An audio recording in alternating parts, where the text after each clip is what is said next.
Hi, I'm Bran, and I love 90s sports movies.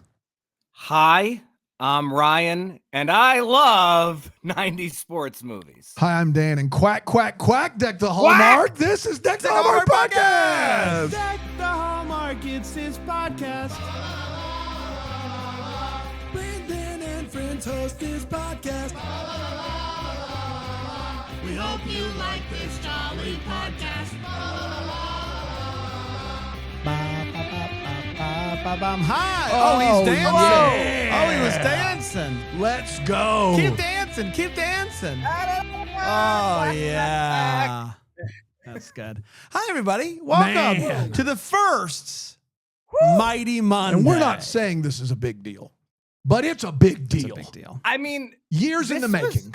I legitimately, I was thinking about this before we hopped on. I think it was season 1 Way Home that this came up. It was my first beat ever on the show where we stumbled upon all of this. I mean, And in you a said year. offhand, Yeah. D3 was better than the original Mighty Ducks. That was the D3. sentiment. D3, not D2, We'll D3. get there. We'll get there. And we were fired up. Yeah. And then it became kind of a running joke. I've not seen these movies in almost 30 years. And so it became a thing. And now over the next 3 weeks, Rye Guy, Yeah. we're going to watch these movies and rank them and talk about how crazy a take that was, or if it wasn't crazy at all. Maybe and I it got to be wasn't honest, crazy. before we started watching the first one, I looked at Brandon and I said, part of me thinks that Rye Guy might be right about this. Before we started one, I was like, I haven't seen these movies in a long time. Maybe I'm wrong about this. Now, So- before Dan gets into his takes, how does that make you feel? Just that initial, before diving in, Yeah. an open mind by Dan. yeah. Totally, which is, a rarity in and of itself. How dare you? How dare you? I feel like I am nervous in some ways in general, very excited, but I would say that the fact that I'm going to have to wait, what is it, like 20 days to find out what Dan thinks about That's D3 is tough, but I'm just so excited to do all of this. And then also very excited for everything that will come after the Ducks, but we're focusing on the here and now for the next 3 weeks. 100%. That's right. Now, Ryan, you're such a fan of the franchise that you have become a real life Anaheim Mighty Ducks fan. You went to a game while you were out there, or did you just visit where they play? They were out of season, so I visited the team store, but we did go to a game last season in Boston when they played the Bruins. Boston. And so I always said, and I may have even mentioned this on the podcast a year or two ago, that if they ever changed the logo back to what it is now, the Ducks had a really terrible logo for like a decade plus. But I said if they ever go back to what I grew up with, I would just try to become a fan of the team in hockey. And I watched like 60 Ducks games last year, which is tough because they play at 10 p.m. Pacific Ryan time. has a 30-hour workday. I don't know how he does it. Well, And the hat looks like Jason. I don't care what anybody says. The hat looks like Jason. I think that was the idea, which is weird for a Intentional. Disney property, but I think they say that's what it was molded Wow. off of. Yeah, I got this at the team store specifically. Yeah. A couple weeks back. Do It's you really cool. do you know the history? Maybe you can give it to us really quickly of the Anaheim Mighty Ducks coming to be out of the popularity of the Disney franchise. Well, real quick, 100%. That's how it happened. There's a great documentary on ESPN Plus called "Once Upon a Time in Anaheim" that kind of documents everything. But yeah, I mean, it's as simple as this first movie, which we're about to review. Low budget. Everyone expected it to be, modestly okay at the box office. Was a big hit. And Disney wanted to get into the sports business, hockey specifically. They built the Arrowhead Pond in Anaheim without any idea of what they were going to use it for, which is insane. Crazy. It's actually That's insane. big 1990s energy right there. Yeah. And Michael Eisner, who, some love, some hate, Yep. but he said, let's do it. And here we are now. But Here we are now. this movie, I looked it up, did not get an international release. It cost $10 million to make. It made $50 million. That's a 5x multiplier. That is to scale more than like Avengers Endgame made. Totally. Almost. And Like, then also it's crazy. like, think about home video, which this crushed. Oh, you yeah. know? Yeah. They made probably $100 million easy on this thing. Yeah. Wore but yeah, Brand, out it's just this, that. Yeah. wore out this VHS at the me- Grey House. Same here. But it's just that simple. When they say a couple weeks from now in D3 that they based a pro team off this film, it's the truth. That's really what And happened. you remember they say that in D3. Wow, man, I'm going to have to. Well, he's it's seen been it a years. lot. It's been years for me. Yeah. Yeah, you haven't watched it yet. That's right. I haven't watched it yet. Yeah, Since it'll be the last an time I adventure. saw D3 was the theater. I saw the other two, like rented the DVD or the VHS. I saw D3 one time in the movie theater on its original run and have not seen it since.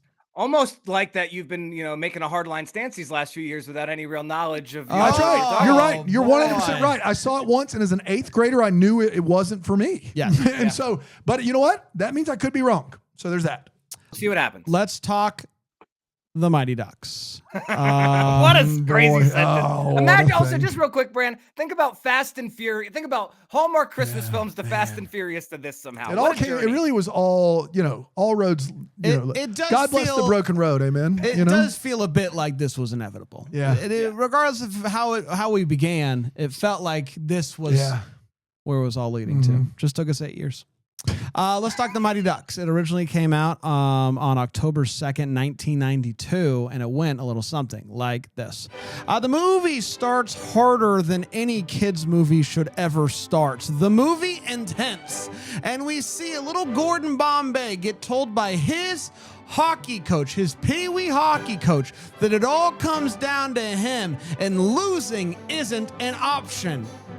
Little Gordon Bombay proceeds to miss the goal and they lose.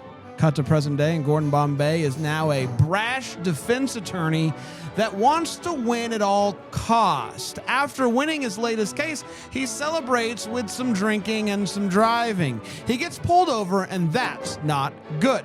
This gets back to his boss, Mr. Ducksworth. He puts him on paid leave and tells him that he's been given 500 hours of community service coaching Pee-wee hockey.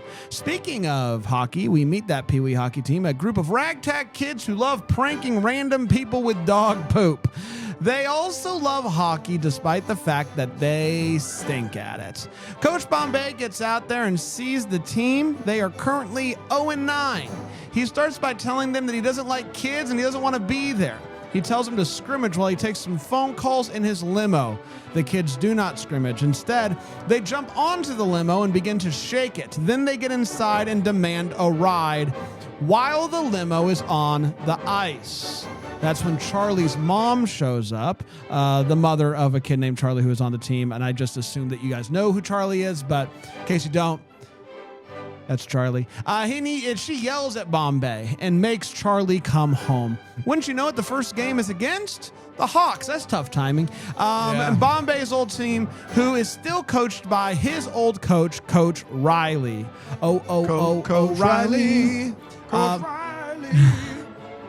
Hockey coach. It's really good, The Hawks are a legit hockey team. District 5, not so much. They don't even have the right equipment. They get absolutely destroyed by the Hawks. Convinced that they can't win with their own skills, Bombay teaches them how to take the fall, act hurt, and get indignant. Charlie's not having it and refuses to play by Bombay's silly rules. Bombay, feeling a bit lost, goes to talk to his old mentor, Hans, who gives him the kick in the pants that he needs to remember his love for hockey. He goes to apologize to Charlie. His mom is there, and he ends up staying for dinner. The sparks are flying between Bombay and Charlie's mom. He is indeed inspired and convinces Ducksworth to sponsor the team. Bombay is suddenly the greatest coach of all time. Yep. They even tie a game. Bombay then recruits 3 new players, siblings Tommy and Tammy, who are good at figure skating, and Fulton Reed, an absolute giant of a kid who shoots a puck like a bullet out of a gun. Bombay discovers that due to rezoning, Hawk star Adam Banks should be playing for the Ducks and forces Coach Riley to transfer him to the Ducks. While arguing with Riley, Bombay sarcastically says that the kids don't deserve to live. You know, the way that you joke about children. The kids hear this, they overhear it, and they take it personally for some reason, can't imagine why, and refuse to play the next game. Ducksworth calls Bombay into his office and tells him that he either needs to let Banks play for the Hawks or he will be fired as a lawyer. Bombay says quack, quack, quack, and leaves to go make up with the kids. Heck yeah, he does. The Ducks begin to win a lot thanks to their regained trust in Coach Bombay and the addition of Banks, despite the fact that he is indeed a cake eater.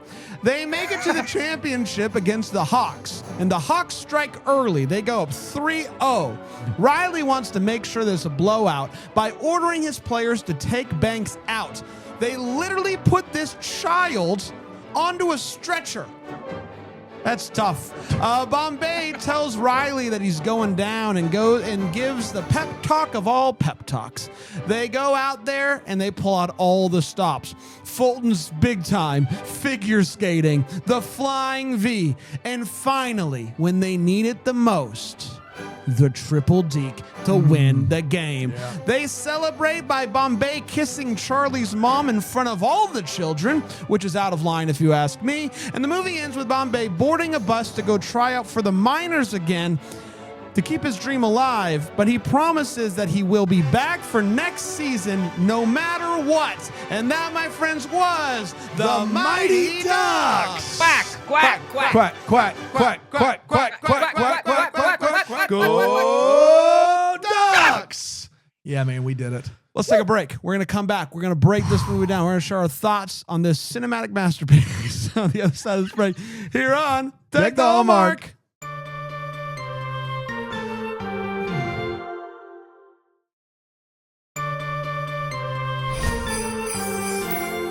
Hi, everybody. Welcome back. We're talking about the Mighty Ducks today on this first edition of Mighty Mondays, a journey through 90s sports movies. What better place to start with than with the original, the Mighty Ducks?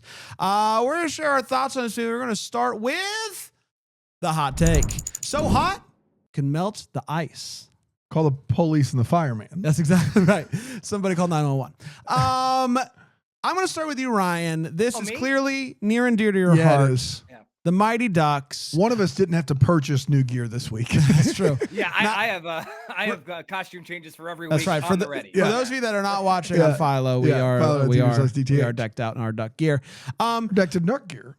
Put a What's buck in that? bonk. We're decked Yeah. out in duck gear. That's exactly right. Put a bucket Back in in the duck gear, Mr. Ducksworth. Ryan, what did you think of the Mighty Ducks, the OG? right, so- Yeah, I want to say this off rip because Yeah. I feel as though the journey to get us here, maybe this was lost in translation. Just because I had, and let's not bury the lead, have this third in my rankings doesn't mean that I don't think this film is super duper enjoyable. I love this movie.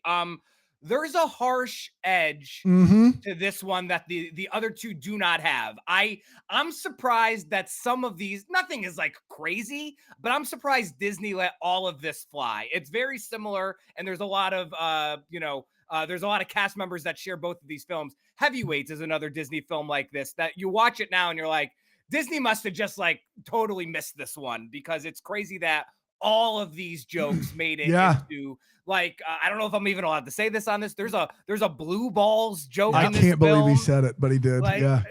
like it's There like, is. and there's in watching this. And I've seen this so many times. I guess a quick history, as we kind of talked about up top. I've seen this film 100 times. I watched it over and over as a kid. I've seen it many times as an adult. It's easy to forget just how much and for how long of the film that Gordon Bombay is a legit butthead. Yeah. Like, and it works. It absolutely works. But like, he's like really harsh, as Brand very eloquently documented in the opening there. But it's like half of the film before he really comes around, and the kids have an edge to them. With that said, Emilio is great here, and so is Josh Jackson. They have a great dynamic from Rip, and I think from a player's standpoint, Goldberg and Averman pop immediately. That will be, a standout throughout the franchise. Did I ever tell you guys that I meditated with Averman on Zoom a couple years ago? Have I mentioned that You've here? not mentioned that. That doesn't surprise me for 1 second. Did you buy a package? special? What did you get? How did you get that? He was doing writing seminars on Zoom, and so I did one, and then I asked him specifically for some professional advice one-on-one, and we ended up meditating on Zoom. I can find a picture, I think, at some point. You Josh didn't, Doherty, you didn't get shout to out. record that Zoom? No, but I kind of did the picture while he was with his eyes closed meditating. Yeah, that way, you weren't I didn't know if meditating. that You were was there above for hang board. time with Averman. What's great is he probably was recording and he went back and he's like, that kid took a picture of me. Son of a bee. What the heck? Got a free Averman shot. So listen, the next two flicks, in my opinion, we'll talk about them obviously, are a bit more polished than this one and highlight more actors. This is really the Bombay and Charlie and Charlie's mom show. Although don't get too attached to the idea of Charlie's mom. Yeah, you don't want to do Bombay. that. I remember that from my original watch. Yeah. Yeah. But they're great together, but just don't get too attached. Mall of America sequence, which will become a theme in all of these, great. Their first quack, great. Bombay and Charlie, just in general, like I said, great. The final game in totality is really solid. Although I will say, and again, I don't want to keep looking ahead. The final set pieces in the next two films are better. They're longer. The hockey is better, but this is still really enjoyable. Instead of the last few minutes, listen, I love this film. Very enjoyable. And it set the stage for two better films. It's great, Bran. It is a great movie. I had not seen these three movies since right before I got married. I watched so these over movies. 10 years ago. Over 10 years ago. Yeah. But I have watched them as an adult. So it Yes. wasn't like I I'm have not. remembering from childhood. And my ranking as at that time was 2, 1, 3, like a normal person. Normal human being, like the rest of America. Yeah. Yes. Now my thought at going into this was that it's D2 is the show. D1, and it's like a pretty big gap. If the gap is really big, I don't know. D2 is going to be Citizen Kane. Yes, because this movie is really, really good. It is like, it's a bit jarring as watching it, knowing that it's a kid's movie, because there's a lot. Like you mentioned, the joke, there's drinking and driving. There is just him like just being really mean to the kids for a really long time. And that just they just, you don't do that anymore. And so it's like an interesting thing. It takes you a little while to get used to, but what you're left with is a really fun movie.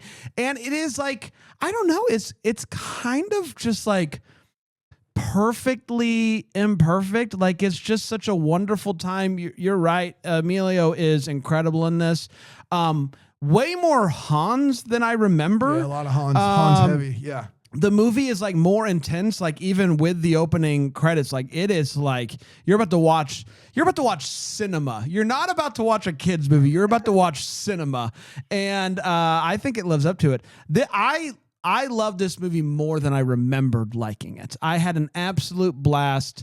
It is so good, and I'm really excited to dive into D2, because if this is how good D1 was, good Lord, I can't wait. A really great movie. Very, very excited about this, that this was the kickoff. This was a lot of fun. Dano? Yeah, I've not seen any of these movies since middle school. I saw the first one on VHS a number of times. I got to see the second one in the theaters. Nice. And then saw it several times rented, and then the third one, I just went to the theater. My ranking, like any other, red-blooded American millennial, Easy. 2, 1, 3. That's how He that said goes. easy. But the cool thing for me is, because I've not watched any of these since literally I could drive a car, I get to, look at them through the lens of that great Alonzo Duralde expression. Was it great, or were you 8? Like we get to do that with DCOM. I get to actually play along, and my memories as a child versus my memories now can come into play. I can tell you unequivocally, this movie's great.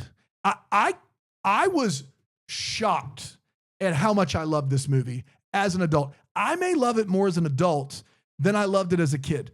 Why? A couple of reasons. First of all, you mentioned this. It is definitely rough around the edges. There's a B word, a D word. There's all kinds of cussing in this movie. An HE double hockey stick, every scene. There's like how adults would talk. There are some jokes that middle school kids would 100% make.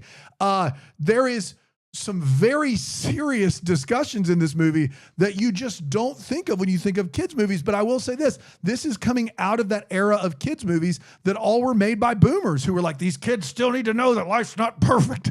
And then we get to like D2, where I feel like D2 and D3 are just all above board. What the heck? Gosh darn it. Like they just know, like, and I could be wrong, but that's my memory of them. This movie definitely, like, there's a kid who plays hockey in an alley with a dumpster. Do you know what I mean? Like this movie has Does like, he live there?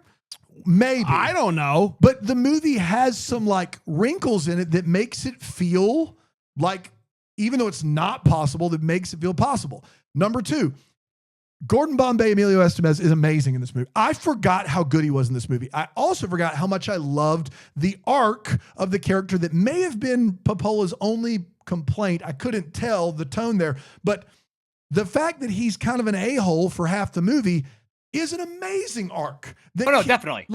Amazing. Like, I don't know if you know this, Brand. I coached a little bit. It's news. What sport, Dan? Basketball. You got any believe proof? it. Oh, really? You got any proof? I don't. Not on me. What I can tell you though is when you start coaching, you automatically, and this is something I wish someone had told me and I could have put to good use when I was 20 years old, 19, and I started coaching basketball. When you start coaching, you immediately default to how you were coached. Immediately. There is no one at 19 that I'm aware of goes, I know I was coached not well. I need to fix it. No matter what. I had coaches, most of which that I would say probably wouldn't care for, had a few really good ones. Doesn't matter. As soon as I started coaching basketball, I yelled like my coaches. I spoke like my coaches. And I would love to take back 19 to 23-year-old me that learned slowly but surely that's not how you do things. Gordon Bombay gets that lesson. It's a very real lesson. He uses almost the exact language of his coach from when he was a kid. It's awesome. And that brings me to number 3. And this is the part of this that if the other 2 movies do better than this movie, I will be floored. And neither of you have mentioned it. Lane Smith. Lane Smith plays the bad guy in this movie. He is a character actor that's been acting since the 1960s. This guy's amazing. It's not worth winning if you can't win big. He's a psychopath. Listen, dude, and it's all believable. Like I had a coach in Little League at 6 years old who would get angry at us in 1989. Lane Smith looking at young Gordon Bombay and saying, just remember this. You're not only letting yourself down and your team down, you're letting me down. That's the level of brutality we needed from the bad guy, and he delivers. The stakes seem high. They seem real. This is the Gordon Bombay show with a side of Charlie and Charlie's mom. I wouldn't have it any other way.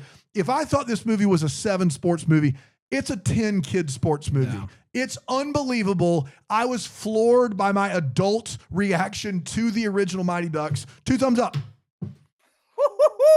2 thumbs up. We're in it now. We're in it now. It's time for All the Feels. It's where we talk about what in this movie gave us feels. And you already said the blue ball scene for your hot take, so you cannot. I had something to cut that one other than blue balls, right? Yeah. If you can muster it up.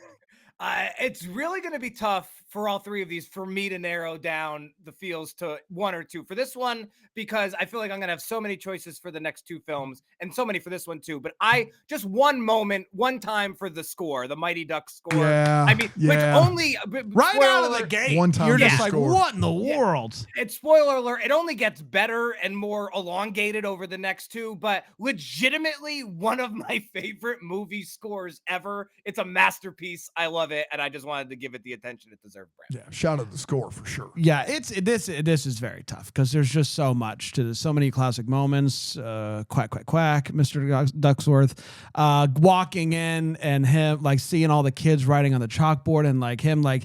You guys quack to the principal? Yeah, like all like so many great scenes. The thing that I did not notice before, maybe I just didn't put it together, is that the diner, Ryan. The diner in this movie is that's a Prince of Vixen comic Cupid down a Blitzen. Same diner from Jingle All the Way, Boo. Which I never knew, never noticed. When did you notice it for the first time? It was about 10 or so years ago. Yeah, of course it was. Yeah. So yeah, as when he bought his first Mighty Ducks memorabilia. Yeah. I saw it and I was like, wait a second. Went straight to Google and I was thrilled to find that it's the same diner. Very excited by that. Dano? Yeah, this is easy.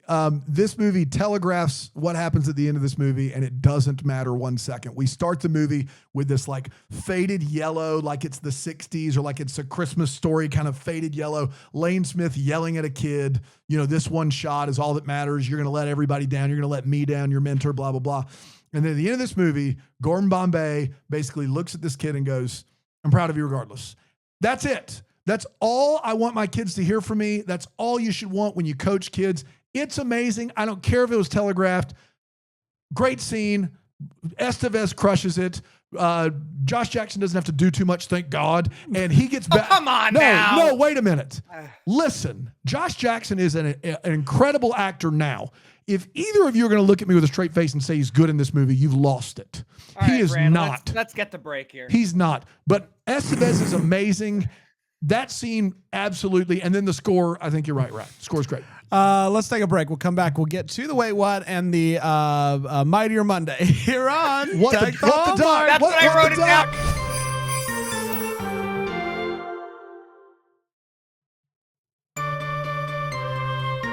We're back. I literally wrote it as Mightier Monday. Mightier Monday? I mean, it's... It can't be What the Duck? We can't do What the Duck? That's It's pretty unbelievable. I like that too. What the Duck's pretty good. This is a kid's show. It's time for the Wait What. It's Duck where of we the talk week. about what in this movie made us go, wait, what? I don't know if this was hard for you or not, Ryan. No, I'll be honest. The beauty Oh, of these there's films dozens. is that There's dozens of these. They're perfect, but there's also dozens of Wait What. Yeah. So go ahead, Ryan. Don't What- try what- to what do you leave got? me some. Please try to leave me some. Listen, this is a throwaway line, but like maybe this is like one where I'm like too bogged down in the minutia. But there's no way that Little Gordon Bombay scored 198 goals in 14 Pee Oh, Wee games. we all clocked it. We all clocked it. Why did they do that? That's crazy. Like, 38 a game or some nonsense. he would have been in the pros at age 10 if he was doing that. That's Like, it's so many goals. It's like 15 goals a game or something It's, stupid. like, it's so stupid. Yeah. Like, I don't know if either of you feel this way, and I'm not saying there's anything that's not above board about this, but Hans is more invested in Pee Wee hockey than anyone. Should be. Listen. Go ahead, Rye. We've all got it's Hans worrisome. stuff. He's like, I mean, he's got like a chalkboard dedicated To the standings, and right next to he it, knows about the measles outbreak. right next to that standings board, what does he have? A map of the districts. A map of the district. Like, there's like a couple of news clippings of like professional hockey. Because again, it's not a Pee Wee hockey store. No. It's a hockey store. Yeah. That's right. And I get that he's like maybe like a pillar of the community, but he's just really invested. Yeah, and like he behind the register, it's just all Pee Wee hockey stuff. Yeah. It's like A lot of pictures of Bombay up there. I just hope it was a father figure thing. You know what I mean? Like, because it's weird. They if never it's not. really make it clear, honestly. They Like, don't. you assume he was friends with Gordon's dad, but they never really say that. what's so crazy. Like they just don't do these type of characters anymore in kids movies. These like weird characters Yeah. that we're just not gonna explain who they are, where they came from, why they're there. It doesn't matter.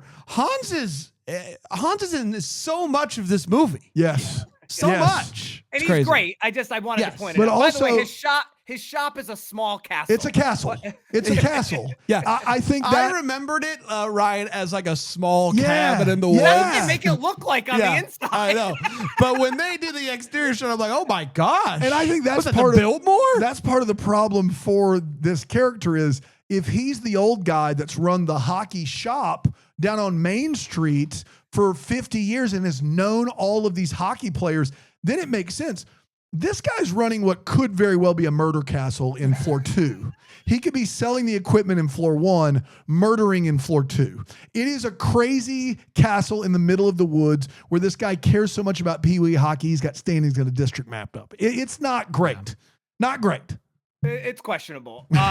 Just a couple more for me. This one's bothered me since I was a kid, and it was very vindicating to watch it this time and like unequivocally be able to say that I was right. It's a small thing, but the judge from the opening couple scenes and Ducksworth look identical. They look Yeah. really And similar. it's like, yeah. kid me, like I knew that I just like, and it still like kind of boggles my mind how, and they're always in back-to-back scenes. It's crazy. And then one more, and this is small and it's not a big deal. It's just really funny that they point to Danny Tamborelli as this potential ringer. He's the youngest kid on the team. He's the smallest kid on the team. right. And after the scene where they identify him as a potential ringer, they never do anything with the character. the rest of the movie. Tamborelli can just go do his thing. Shout out, Danny. Yeah.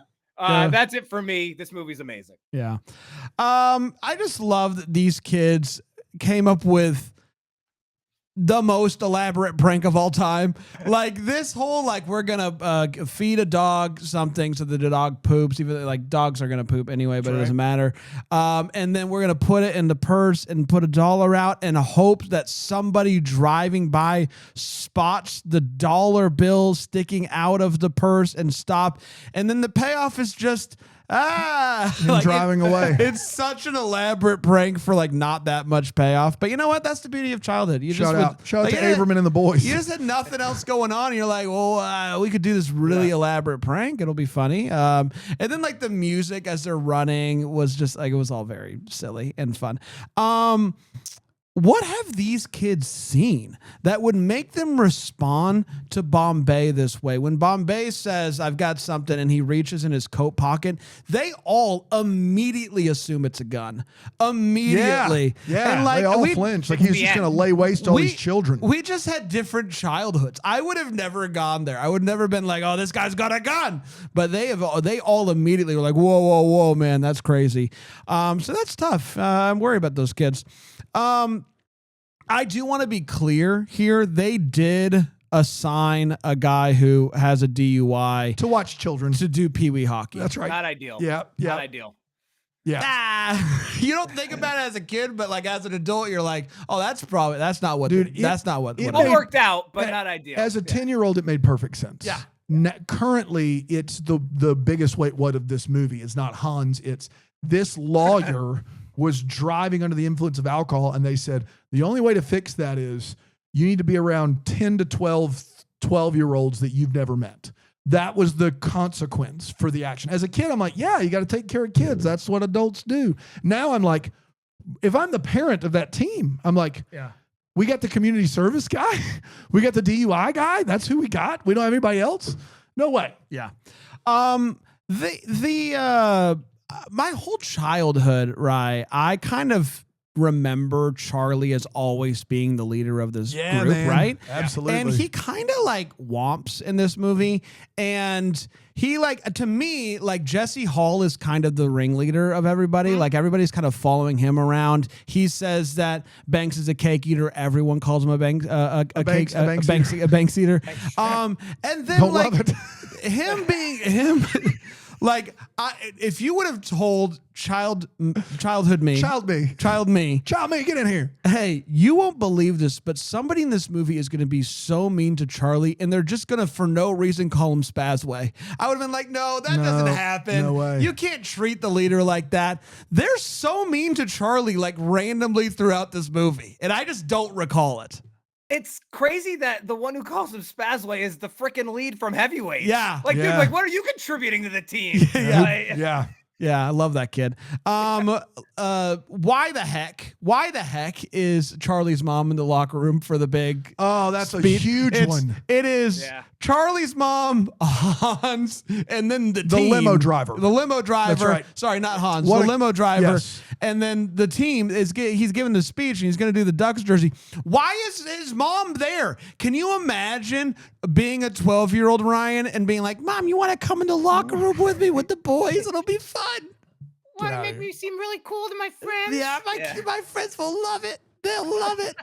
And then I got to be honest with you. There is nothing more defeating than being an adult and realizing that the Flying V sucks. Yeah. It is. Flying V's bad. It's in every movie, but it's bad. It's bad. It's so easy to defeat. Yeah. And it's like it's a bit of your childhood dies when you see the Flying V and you're like, oh, well, that's it, huh? That's the whole. R.I.P. That's the whole thing. So that's tough. Dano?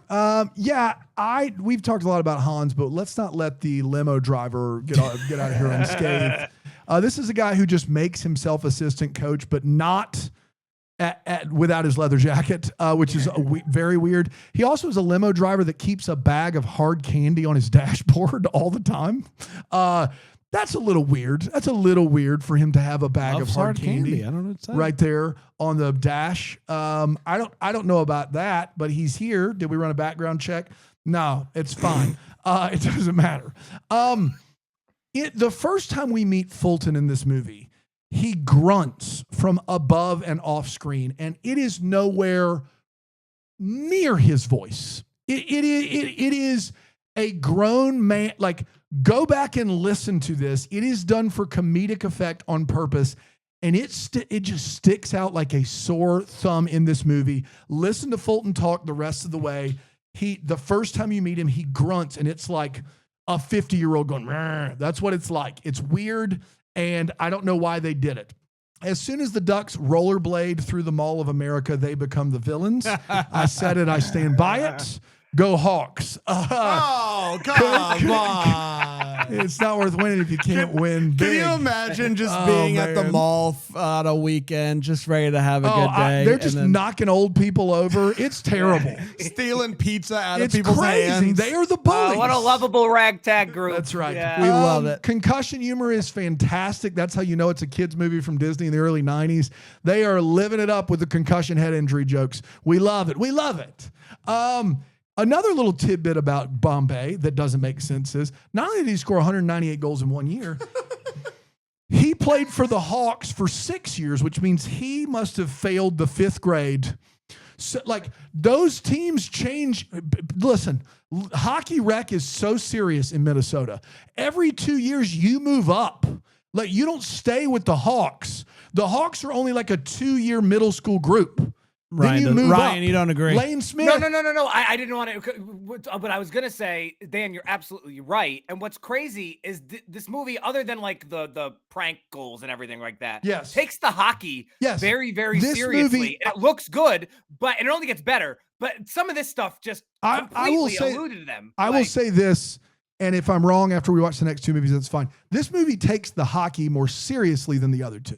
It might not be as intense or as well filmed, but like there's no gimmick. Fulton is the closest they come to a gimmick. Right. The rest of these movies have a lot of that in it, but Gordon Bombay did not play for the Hawks for 6 years. Lane Smith, what's his name in the movie? Coach Riley. Riley has been coaching the Hawks for his whole life. This guy believes, and that's maybe my favorite part of this movie is we all know this guy. We all know a Coach Riley who walks into the Pee Wee hockey rink, winking the gun, and he's a little celebrity in his own little village, and he thinks he's big, big stuff.